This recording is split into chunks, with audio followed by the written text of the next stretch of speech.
Over the weekend, we have seen a major escalation in West Asia. The Iranians striking in Israel. With me is the Israeli ambassador to New Delhi to talk about the current situation. So, welcome to WION. It's pleasure to speak to you again. My first question, a question which everyone is keen to ask, is what is the current situation and what kind of response we are looking from the Israeli side? Well, Iran for years is having a war of proxy with Israel. So they're using different proxies, but the peak, of course, came on October 7 and following that, when Hamas, one of the proxies of Iran, attacked in Israel in a brutal attack and killed 1,200 people with terrible atrocities. Following that, other proxies of Iran, and when I speak of proxies, these are organizations that Iran is training, financing, and equipping. Mm-hmm. So other proxies, which are Hezbollah in Lebanon, they opened fire, the Shiite militias in Iraq and Syria, and of course also the Houthis in the south that are also shooting at Israel, but at ships and disrupting international shipping. Mm-hmm. What happened 2 days ago when Iran, for the first time ever, attacked directly Israel with about 350 of rockets, cruise missiles, and UAVs. Altogether, these carried about 60 tons of explosives that they were directing at the Israeli population. Luckily, in cooperation with very good friends in the region, US and other friends in the region, but mostly by our technology and the Air Force, we intercepted 99% of the incoming missiles and UAVs, and were able to prevent damage. Only one wounded directly from this was a Bedouin Muslim girl, 70-year-old, who is severely hit, and I hope she will recover. So that was a great success. But, it brings back to mind the question of Iran possessing, for example, nuclear capabilities as they are hoping to have. And this is, you make the connection between the ability to shoot rockets with the willingness, and speaking about destruction of the state of Israel, to nuclear capacity. This is a disastrous combination. You can also add to it the piracy that you can see, state piracy by Iran that is stopping in international waters, high seas, ship, hijacking the ship, taking the hostage, the crew, also 17 Indians there, but also other nationals. This is totally unacceptable. The international community has to unite in order to put pressure on Iran to stop financing terror, to stop destabilizing the region, to stop piracy, and to start behaving like, stop its nuclear program, and start behaving like a normal country in the world. Mm-hmm. But what kind of response we are looking from Israel? Are we looking at a counter-action by the Israelis which could see escalation? I think that this is a tremendous escalation by Iran.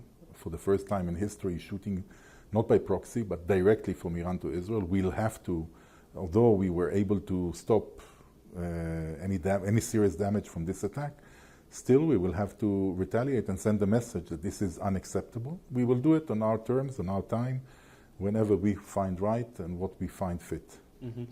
So a retaliation is for sure coming. Do you see that coming in next few days, months, or anything? As I said, we will do it on our terms, on when we feel that this is the right way, the right time. That's when we will do it. So now moving to the India bit, we have seen the Indian External Affairs Minister speaking to your Foreign Minister. We have seen an India statement as well. How do you see India's position amidst the ongoing escalation in the West Asian region? So India is an important country in the world, a very influential country, especially in our region.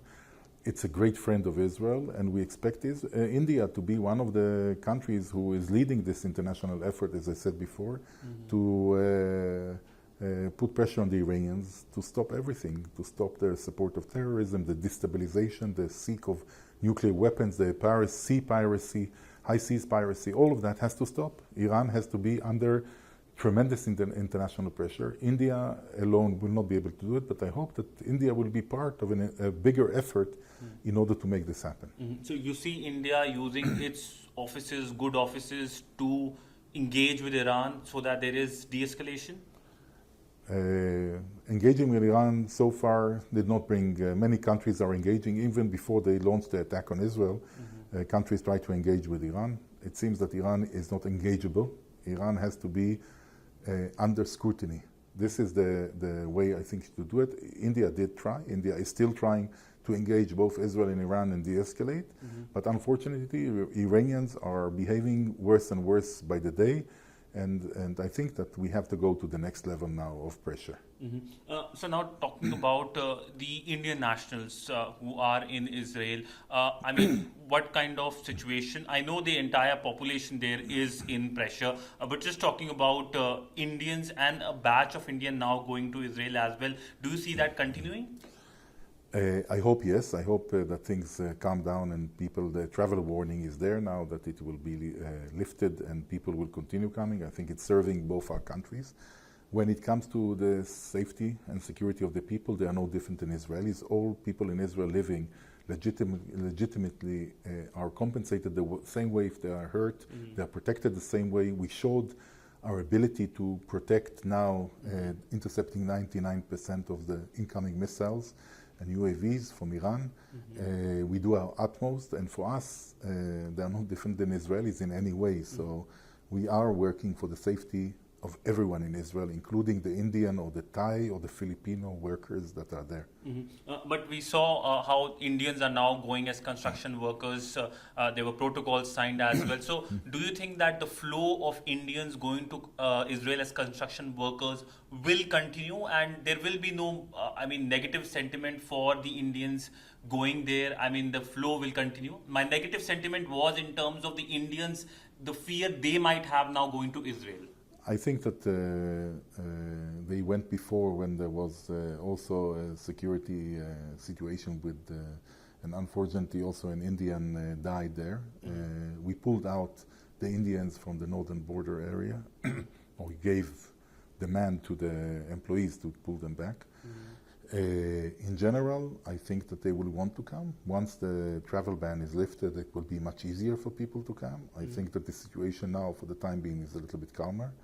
And I hope they would come. We need them, and they want to come. So I think it's a win-win situation. And we really do the utmost to protect everyone in Israel. And I think they should come soon.